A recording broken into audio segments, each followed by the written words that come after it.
Hey everybody, it's the Abstractionist. I am here with Neptune, summer 2024. So this is for people who have prominent Neptune placements. It ain't too many of them that you can have, but significant aspects, stuff like that. So like conjunct or oppose or square or whatever. Don't really matter to me. Or prominent Pisces in your chart. I'm using it for the deck Shadowscapes Tarot. It's been a minute, girl, since this got used. It's been a whole minute. And let's see if that minute hold up. Because you never know. The minute may be done. Alright. So what messages do you want to share for Neptune? Summer 2024. Not all of that, just one at a time, please. Alright, two at a time, good enough. If you got conviction about something, you better head for it. If you got conviction about something, you head for it. You may not, okay. I was thinking about this recently, the 12th house, and how the 12th house is very clear, actually, when you think about it, right? It's very clear because the examples be so large scale and be so prominent. You know what I'm saying? Like, it's like we talk about the subconscious and all this kind of stuff, but really I feel like the upper houses be having the most information because it's like you can't miss it. It's societally happening. And so things may be societally happening for you. And what I mean societally happening is not like you're going out in society and you're getting the messages there, but it's like in your everyday interactions you see it, right? Because you're experiencing it. It's not like something very distant from yourself and shit like that. You hear outside, maybe you hear outside, I don't know, but my cat goes to the door because she hears outside. But it's not like over yonder, yonder. I think if we were to explore the subconscious realm of Pisces, we would find that all the answers are right there. They're very simple. They're very straightforward. We cloak them in mystery, maybe because we don't want them to be, we don't want a harsh truth about it. Like, you know what I'm saying?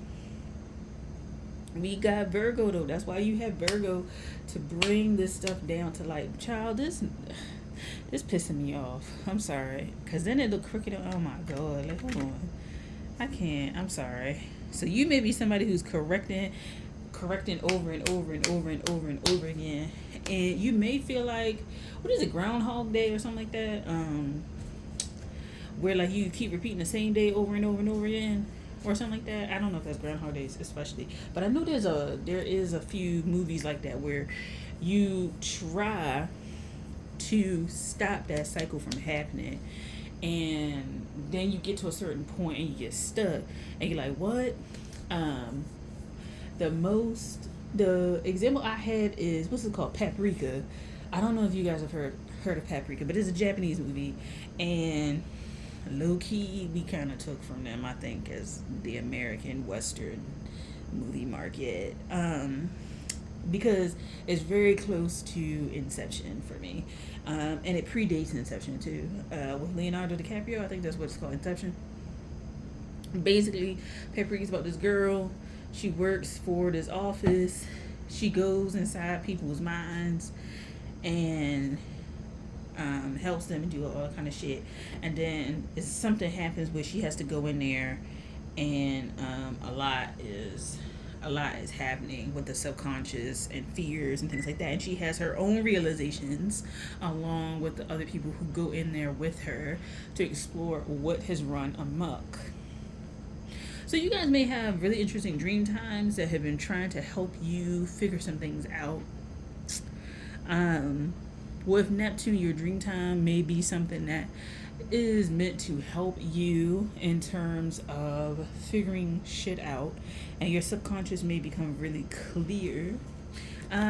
For you, I feel like the subconscious, the Neptune aspect, because you may have Neptune in the 12th house.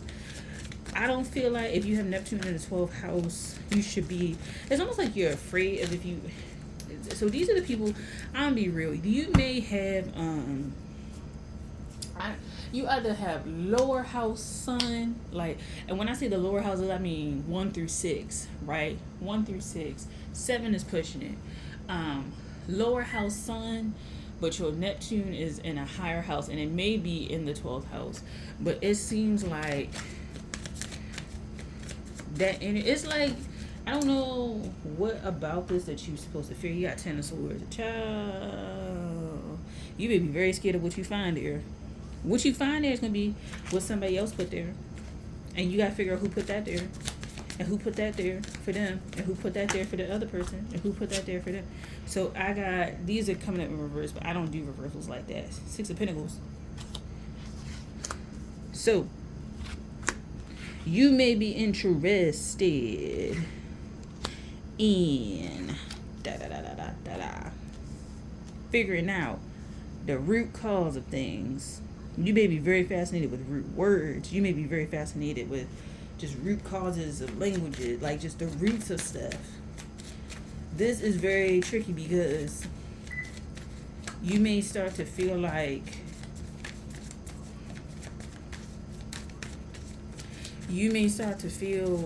kind of like, if you try to explore, let me go here. If you try to explore the hidden depths and shit like that, you may start going further and further back, and it may weird you out where some of these origins be at. You know what I'm saying? It may weird you out. You may be like, this is too many. It may weird you out about where things come from. They don't come from the places you think. They don't look like the things you think. Fear does not look like how you think. You may think your fear shows up as X, Y, and Z, but it's really something else. And because you aren't tapped in, you really don't figure out what it really feels like, what it really looks like, right?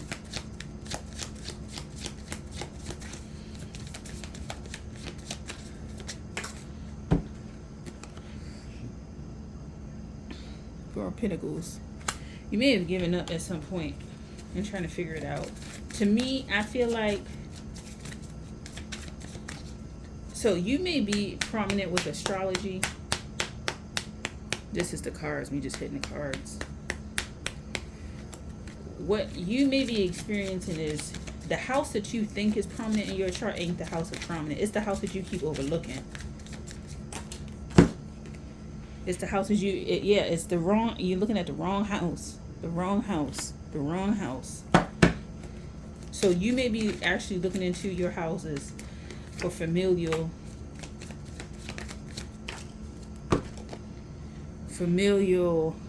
support and energy and exploration, but it's the wrong house. It's not the right house.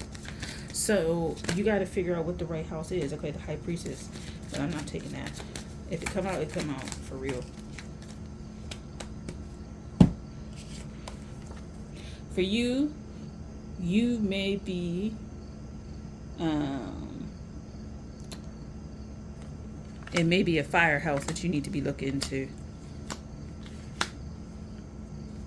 You might be looking into air houses. So maybe you have a lot of people, even though there's a lot of water here, with that 7 of Swords, or a water house, or water, looking at a lot of water signs or water houses in your chart, or air houses in your chart.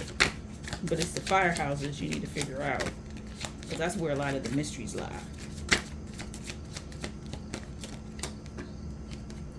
And 7 of Cups.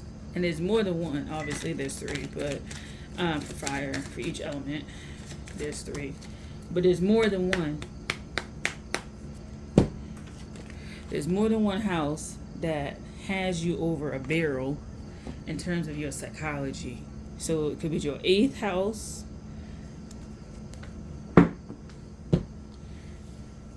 Could be your 8th house where this has a lot of issues. So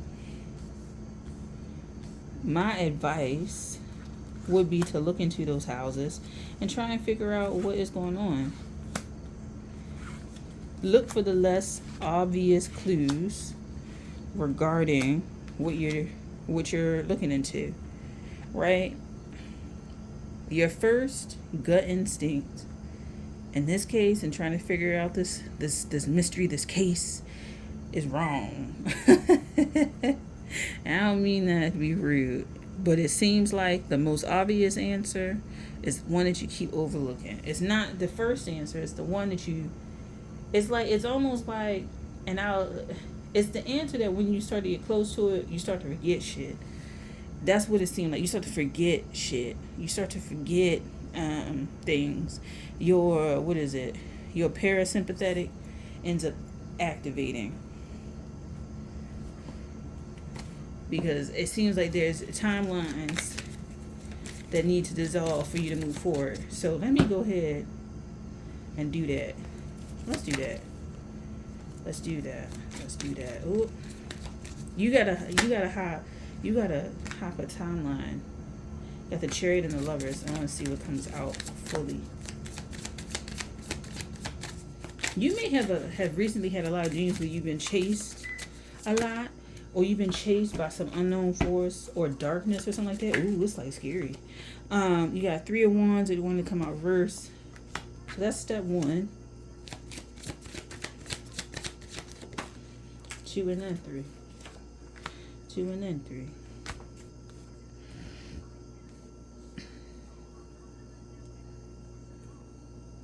The dreams where you lost a limb. The dreams where you lost a limb, lost your mouth, lost your ability to. Oh God, who is transform? The way y'all transform, I thought Neptune was gonna be light and airy, because this deck is light and airy, but the messages that are coming through is kind of mysterious and dark. But like mysterious is in, if you can figure out what the hell's going on, you'll be good. It seems like with this, let me just zoom in just a little bit. Let's go here. If you can get from the 3 of Wands into this 10, into this 2, you'll be good. And you might want to watch The Wizard of Oz, or it's like, I feel like movies, videos, where you are moving realities, and some of the characters, the archetypes characters are kind of there to show you, and it's not the immediate ones that you are reviled by or fall in love with that are the answers to what you seek. It's the one that I think you overlook, or when you start to look too deeply into it, you get distracted or something like that. There's something about the one that you get distracted by is the one that you need to target and focus on, because if you start to focus on it, it'll start to become apparent. And that energy, it's like a rabbit energy. What year are we going into? We're not going into Year of the Rabbit. We came out of that. But this may have been, oh, my cat is down here. This may have been a cycle that started the year of the Rabbit. Let me see.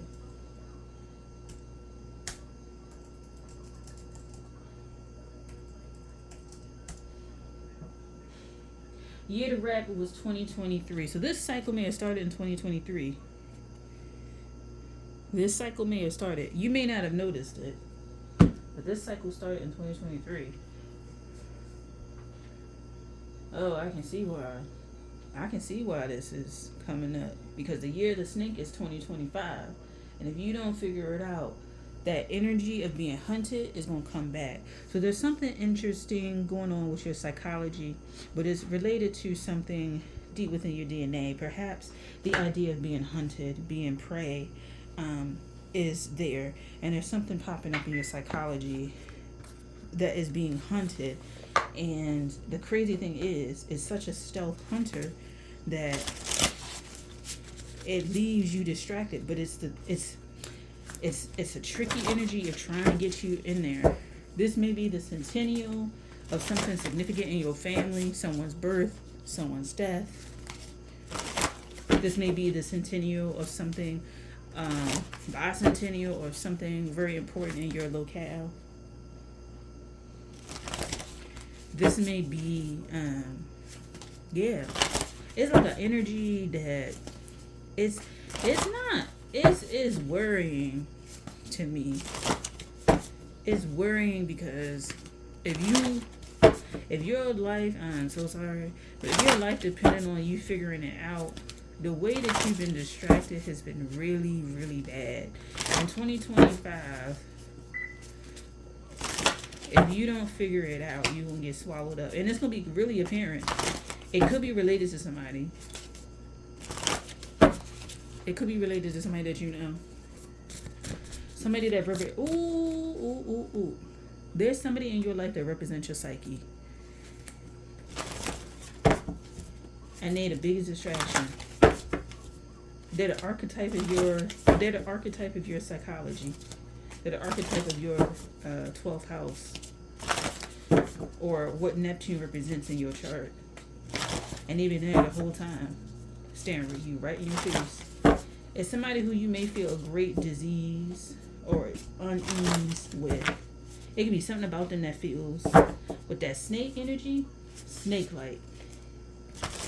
Like there's something about their eyes or something how they move. They could dance a certain kind of way. It's something that you notice, but you keep storing it away.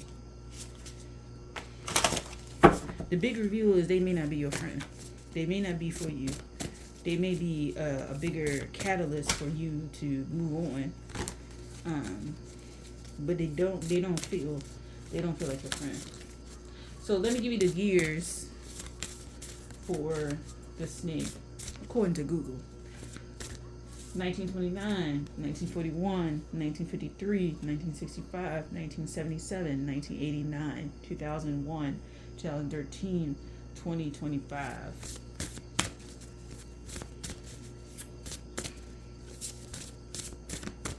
And some of these people could have been born different years, I'm getting. So they aren't this snake year. But what happened is, whatever timeline they got on, they ended up being the energy of the snake. But I don't know if it's the snake in a good energy, though. You may do work that deals with the psychology of other people. I was just reading about, what is it, Tinker... The one is like Tinker, Soldier, whatever.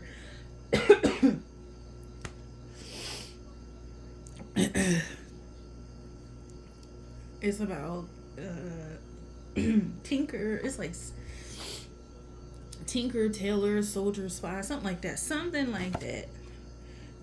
It's like an energy you're trying to figure out what's going on. Like who's the mole? Who's the mole? Like, all right, cool. I went and I got I got strangled. The closer you get to it, the more speeches you become. So take that as a note to not talk and become stealthier. Box of emotions. And I guess whatever energy is coming, trying to choke my ass up as well. Anyway, the life of composer Frederick Chopin was lived in sharp twists and bitter resentments that come when we lose everything. Ooh, this person may be coming for you. And it's not a person, it could be a person, but it's an energy. Ooh, his exile from Poland, his turbulent relationship with the novelist George Sand, his frail health, which forced him to withdraw from society of others, the strange episodes of delirium foreshadowing the consumption that killed him at 39. For Chopin, it was the untranslatable Polish emotion Zal, I don't know how to pronounce it, that produced morbid intensity we can still hear in his music, arguably the most haunting piano music ever created. It was, according to Chopin's friend and biographer Franz Liszt, the soul of his heart. Zal, pronounced Jal, I guess, is melancholy felt at an irretrievable loss. It is not a straightforward dejection. Jal is fickle and shifts its shape. At one moment resigned, the next rebellious. It combines the disappointment, regret, and even violent fury which comes from some part of our lives that has been taken away for good. Chopin's Jal, wrote Liszt, found its greatest expression in the composer's later works, the etudes and scherzos, which speak of a despair, sometimes ironic, sometimes disdainfully proud of recognizing the end of things. So, that's what I got for you. Whatever house this is, there's a lot of this pent up in there. But there's an archetype of this, whatever this is in your life. And whatever it is it the closer you get to pinpointing it, the more distracted you become. So take care with that. Take heed. This is for you guys blasting into 2025. All right. Take care. Bye.